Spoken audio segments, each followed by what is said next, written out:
আসসালামু আলাইকুম এভরিওয়ান। আজকে অনেকগুলো টপিক এঁকে দেখাবো মাত্র 3 মিনিটে। প্রথমে আমি ভুট্টা আঁকছি। এভাবে পাতা শেপ দিয়ে দিতে হবে। দুটো পাতা শেপ দিয়ে দিয়েছি এবং একটা নিচে ভুট্টার বোটা দিয়ে দিয়েছি এবং উপরের পোর্শনটা এঁকে নেব।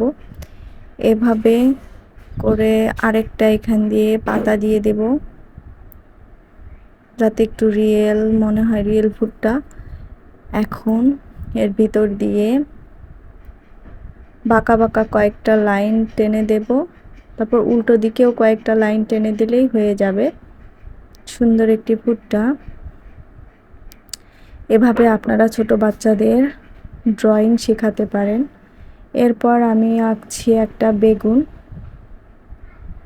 দেখতেই পাচ্ছেন খুব সহজে এভাবে বেগুনের উপরের পোর্শনটা এঁকে নেব। এরপর নিচে বেগুনটা এঁকে নিচ্ছি।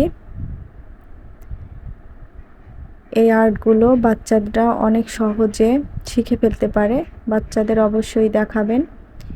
এখন একটি গাজর আঁকছি। একদম গাজরের ভিতরে এরকম টান দাগ দাগ দিয়ে দেব এবং এখান দিয়ে একটু দিয়ে দেব। এরপর আমরা আঁকবো ব্রোকলি। ব্রোকলি আঁকাটাও কিন্তু খুব সহজ। এই ব্রোকলি আঁকাটা কিছুটা গাছের মতো শেপ, এরকম করে আমরা গাছও আঁকতে পারি। এরকম ব্রোকলি এঁকে নেব এবং নিচে কয়েকটা দাগ দিয়ে দেব। এরপর আমরা আঁকবো হচ্ছে একটা মাশরুম।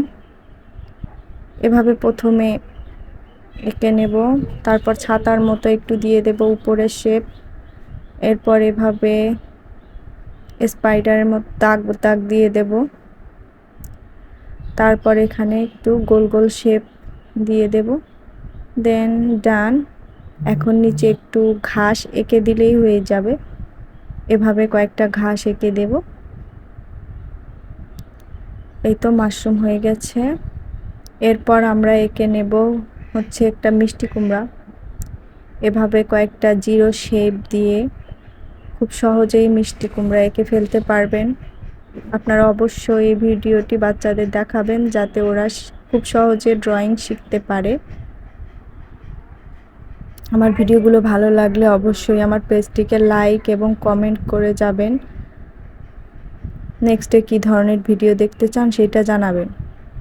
এখন আমি একটা পেঁপে এঁকে নিচ্ছি। পেঁপে আঁকা ডান। আমার ভিডিওগুলো অবশ্যই শেয়ার করতে